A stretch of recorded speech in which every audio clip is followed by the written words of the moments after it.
bum.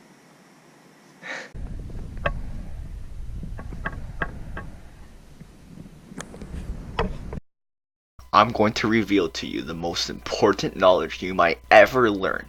By the end of this lesson, you'll be equipped to achieve more than you could ever imagine and get a head start on everybody else, provided they didn't watch this video. Alright, Sype Nation, today we're going to be talking about how to do one of the most important things in life, how to work. So I get work done through a series of components that make up a bigger machine. Let's call that a productivity methodology. The first component is, "Hey Mr. Ed, this is great and all, but it's boring AF. Can you spice things up a bit?" So disrespectful. Fine. You attention deficit teens can get some more action. The actual lesson will be at, for anyone who's actually interested, a place largely unknown and feared by many for its ability to be constantly perplexed. Edwin's brain. Our story today begins with the guardians of his brain, four majestic rulers that disciplined with a gentle hand and was loved by the brain. They helped guide the missiles, funny things that carried hard work on their shoulders.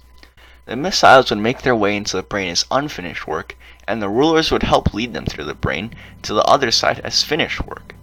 The missiles usually carried a medium payload of work, symbolized by this pencil that's shoving its way into the brain and somehow not causing aneurysms. However, one day 4 great missiles showed up, casting a great shadow over this fair land of brain.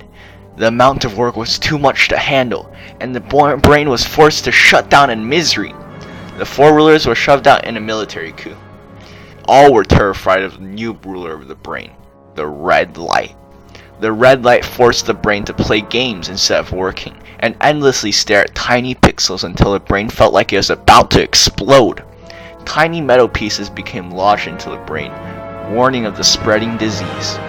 But when all hope appeared to be lost, at once the savior appeared in the background. The heroic Blue, creator of good work, had arrived. The Blue saw what terrible condition the brain had fell into, and was determined to fight back control of the brain. So began a war, one that would stretch to what seemed like eternity. The red fought hard and the blue wavered. But the blue slowly began to take ground, until the red gave one final push. The blue wavered once again, but with the final heave they pushed the red out of the land, into a liberated brain! The screws were slowly pushed out. All the nerves danced and partied with the joy of freedom. They got back to their regular scheduled work, which made them happy.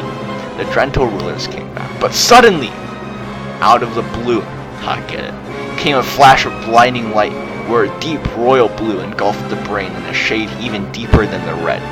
Things got even worse than when they were with the red. The blue cackled and pushed the brain further and further into work, denying it sleep and nutrition. After days of the constant slavery, the brain slowly folded up and crumpled into death. The moral of the story is to keep balance. Yeah, that's right. Not too much work, not too little. Don't get too red and don't get too blue, boys. Alright, I hope you guys enjoyed that little detour into a story. Here, let's actually reveal a knowledge now that I came up with. I'm not very good at getting work done myself, if I be completely honest. So these tips are as much to help me as they hopefully will help you. So, like I was saying, I get work done through a series of components. The first component is the backlog. So this is just a fancy word for a master to-do list. In other words, every single thing that needs to get done, regardless of whether it's a chore or a hobby or if it's homework, gets put on this list. This makes it really easy to see everything that needs to get done at a glance. The second component is the time tracker. So this one's really fun because it requires constant updating. It works by having you log every single thing you do onto this big list with the time that you spent next to it. And then you categorize each thing like into sleep, work, play, wasted time. This sounds kind of pointless at first, but after using it for a while, it really makes you think more about what you're doing. It creates accountability, and it also allows for you to optimize your workflow, so you can see what time you're wasting when, and hopefully move to a better or more efficient workflow. Alright, next is the restrictor. So this is a fancy twist on a schedule. You divide up your time into these sessions, with disruptive events that you have to get to in between. So what I mean by this is that these disruptive events are like things you need to get to, it's things you can't miss, like a sports practice or a music lesson or something like that. The point is, these things create hard deadlines, so it forces you to constantly have a crunch on time, and this destroys procrastination. So by looking at the backlog, you can divide up your work into these different sessions in between the events or restrictors, and over time you can figure out what work belongs where to get the most done, and you can do that through the time tracker. So you can see how it all fits together and makes like this kind of puzzle piece. And the last thing is the motivator, which is another type of schedule. This one has a huge cost on it, so I'll explain that first. This is a schedule that frankly keeps you from going into depression because you're constantly working. It's that thing that makes you enjoy the work and always be looking for a bigger picture so that you don't give up. Think like Rocky Balboa's training montage, but like every day. Obviously, God is my ultimate motivator, but this schedule forces you to also create daily goals. So you can tell right away if you're not doing enough work and need to get back onto schedule. So this kind of gives you daily motivation as well. And this really cool thing about all of this is that it becomes a symbolic bond between your to-dos and your goals, because you get your goals done by your to-dos, and you do your to-dos because of your goals. So it's like a why and how relationship. And by making these daily to-dos and daily goals, you also start making weekly and monthly to-dos and goals, which lead up to yearly ones, and eventually you start achieving things that you thought were either impossible or in a shorter time than you would ever believe. I mean, you can just wait until the last day and just grind for 24 hours too. I mean, I've been there too.